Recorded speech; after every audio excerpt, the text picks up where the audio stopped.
안녕하십니까. 국민에게 보고하다 김태호입니다. 오늘은 조국 이 정도였나? 이런 소재로 나누어 보겠습니다. 구독과 알림 눌러주시면 편하게 제 방송을 볼 수 있습니다.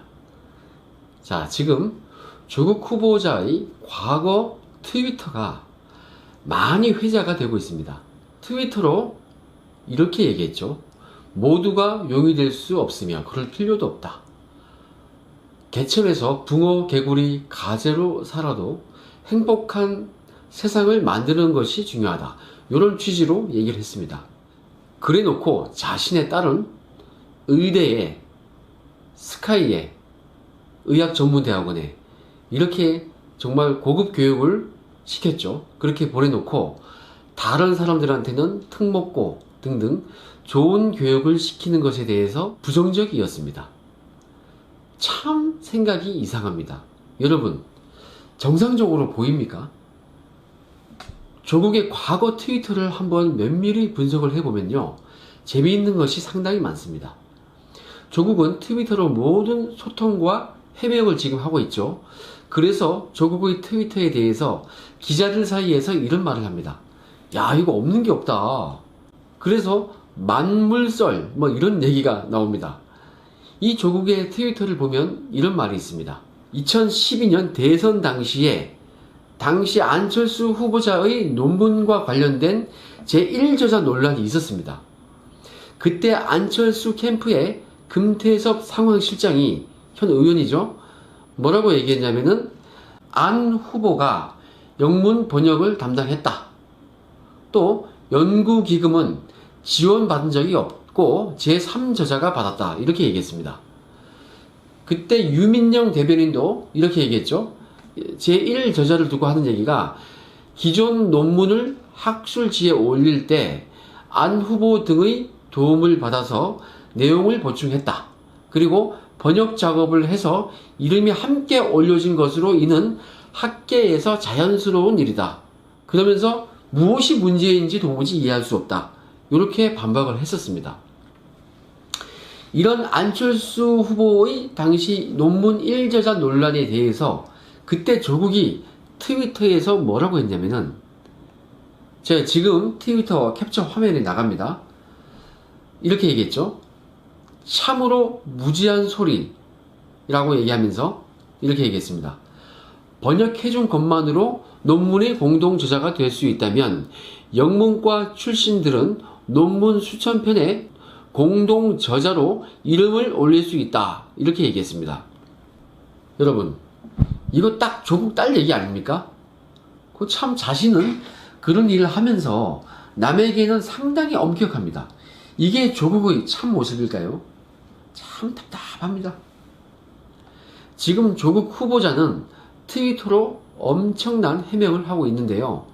자신의 딸 문제에 대한 본질적인 지적에 대해서는 시원한 답을 못 내고 있습니다. 조국은 트위터로 죽창가를 비롯한 여러 가지 얘기를 했는데 이런 식으로 자기 입으로 자신의 발등을 찍는데요. 이것이 다가 아니에요. 제가 얼마 전에 뭐라고 얘기했습니까? 방송에서 조국 일가에 대해서 수사를 해서 범죄로 확인이 되면은 범죄 수익을 환수해야 한다. 국고로 환수해야 한다. 이런 얘기를 했었죠. 빚부터 갚으라고. 근데 이번에 또 자기 트위터에서 범죄 수익 환수를 얘기하네요. 트위터에서 이 얘기를 한 지가 얼마 되지 않습니다. 이거 너무 웃깁니다. 조국은 자신이 장관이 되면 어떤 식으로 이제 앞으로 일을 하겠다 라면서 정책을 트위터로 홍보를 시작했습니다. 그 홍보 내용을 보면요, 검찰 개혁부터 해서 재산 보유에 비례를 해서 벌금을 차등 부과하겠다, 이런 얘기도 했고요. 그런 식의 정책 홍보를 했죠. 그 홍보 내용 중에 이런 게 있습니다. 범죄 수익 환수 얘기도 했습니다. 조국이 제 방송을 보는 모양입니다. 저는 지난 방송에서 조국 일가가 웅동학원을 운영하면서 발생한 여러 가지 의혹이 사실로 밝혀지면은 범죄 수익을 환수해야 한다. 국민 혈세를 국고 환수해야 한다. 이렇게 얘기했는데요. 참 조국이 범죄로 얻은 수익은 반드시 환수하고 끝까지 집행하여 범죄를 저지르고 또 그 이익을 그대로 누리는 일이 없도록 하겠습니다. 이런 자료를 게시했습니다. 트위터에요. 이거 자기네 일가가 범죄로 이익을 받았다는 의혹이 있는데 국가에서 환수하기 전에 스스로 자발적으로 내어놓아야 하는 거 아닙니까? 웅동학원재단을 사회에 환원하겠다고 하는데 다수의 언론에서는 지금 그거 빚이 더 많아서 현실성이 없다. 별 효용이 없다. 이런 얘기를 하고 있죠. 그런 상황에서 범죄 수익 환수를 강화하겠다? 이거 누구에게 먼저 환수를 해야 합니까? 그리고 그건 없는 제도를 지금 시행하는 것이 아니에요. 없었던 제도를 지금 내가 이걸 해서 하겠다. 이런 게 아니에요. 착각을 하시면 안 됩니다. 이미 2006년 5월부터 시행을 하고 있습니다. 13년이 넘었어요. 제가 그 범죄수익 환수팀 창설 멤버라니까요. 그 팀에 범죄수익 환수팀이 있었고 거기에서 자금 추적팀에서 제가 2인자로 일했다고 하지 않았습니까? 이거 다시 강조하지만 조국이 지금 시행을 하겠다는 게 아니에요. 착각하시면 안 돼요. 조국도 어떤 자료를 올렸냐면은 범죄수익 환수를 강화하겠다. 범죄수익의 환수율을 높이겠다. 이렇게 얘기를 했습니다. 그러니까 여러분께서 착각을 하시면 안 돼요. 하여튼 그런 내용에 강화하겠다. 환수율을 높이겠다. 이렇게 얘기했지만 이거 현실적으로 쉽지가 않습니다. 어차피 빼돌린 돈을 자금 세탁 수사로 찾아내서 이 돈이 바로 범죄 수익금에서 나온 돈이다. 이걸 세탁을 해서 이 돈이 됐다. 이걸 입증해야만 환수를 할 수 있어요. 범죄 수익이 아닌 멀쩡한 돈을 환수할 수는 없지 않습니까? 그래서 그걸 자금 세탁 수사로 밝혀내야 돼요. 자금 세탁 수사를 잘 해서 현재 이 돈이 자금의 원천이 범죄 수익금이었다. 이걸 밝혀야 된다고요. 그걸 밝혀야 환수율이 높아지는 거예요. 이게 본질입니다. 이건 수사 기법적인 문제라서 정책적으로 뭘 어쩌기가 쉽지 않아요. 제가 그거 실무를 했던 사람 아닙니까? 근데요, 여러분 웃긴 일이 또 있어요. 범죄 수익 환수 전담반이 대검 중수부에 2006년도 5월 1일자에 생긴 이후에 가장 큰 실적이 뭔지 아세요?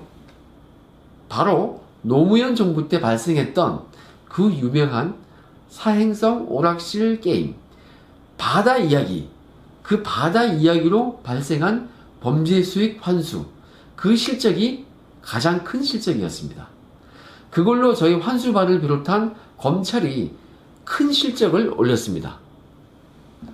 실제로 서울중앙지검 강력부가 가장 큰 일을 했었죠. 그때 전국지검 중에서 가장 큰 역할을 했습니다. 아무튼 전국적으로 검찰 실적이 올라갔어요. 환수 실적 말입니다. 저희 대검 중수부 환수반에서 전국을 지원해주고 지도 자문했습니다. 그걸로 저희 팀 전체가 성과금도 받았어요. 다시 말하면 범죄 수익 환수반 발족해서 첫 번째 가장 큰 성과, 그게 바로 참여정부에서 발생했던 바다 이야기, 그 비리였단 말이죠. 그럼 과연 조국이 이 정부의 비리를 파헤쳐서 그 범죄 수익을 환수할까요? 그럴 수 있을까요? 실적이 나올까요? 아주 쉽게 실적을 올릴 수 있겠습니다. 웅동학원 비리, 그거 파헤쳐서 확인 빨리 해보세요. 그래서 그거 혈세로 조국 일가에 들어간 그 이익을 누리지 못하도록 자기 말대로 국고로 환수해버리세요. 그럼 큰 실적이 되겠네요. 국민들 박수 치겠습니다. 웅동학원 내막은 누구보다 조국 수석이 잘 알 테니까 쉽게 할 수 있습니다. 그렇게 하면은 온 국민이 얼마나 크게 응원해 주겠습니까? 눈물 나게 응원할 겁니다. 조국 수석은 트위터에서 이렇게 말했습니다. 환수 대상 중대 범죄를 늘리고 피의자 조사 전에 범죄 수익을 먼저 동결하는 새로운 수사 방식을 도입하며 법무검찰의 대응 역량을 강화해서 끈질기게 범죄 수익을 추적 환수한 돈을 피해자에게 돌려줌으로써 진정한 피해 회복과 정의 실현에 힘쓰겠다. 아울러 과거 권력자들과 재벌들의 국내 은닉 재산들에 대한 조사와 몰수도 철저하게 추진해서 끝날 때까지 끝난 것이 아니다. 이런 인식이 확고히 자리 잡도록 하겠다. 이런 정책 자료를 게시했습니다. 여러분, 권력자의 은닉 재산을 끝까지 추적해서 환수하겠답니다. 지금 이 정부의 권력자가 누굽니까? 누가 의혹을 받고 있습니까? 제발 장관 되시거든, 혹시 되시거든, 그 권력자의 은닉 재산을 끝까지 추적 환수하시길 바랍니다. 참. 여러분, 이제 이쯤 되면은 제가 무슨 말 할지 좀 아시겠죠? 추적하고 싶다.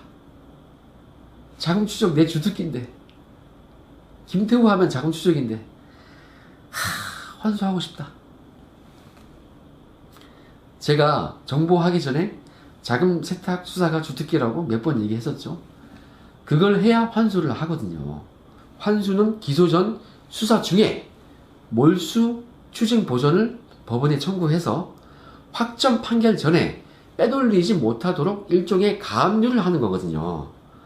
그러면 법원 재판 전에 수사 단계에서 범죄의 수익을 묶어둘 수 있는 거예요. 못 빼돌리게.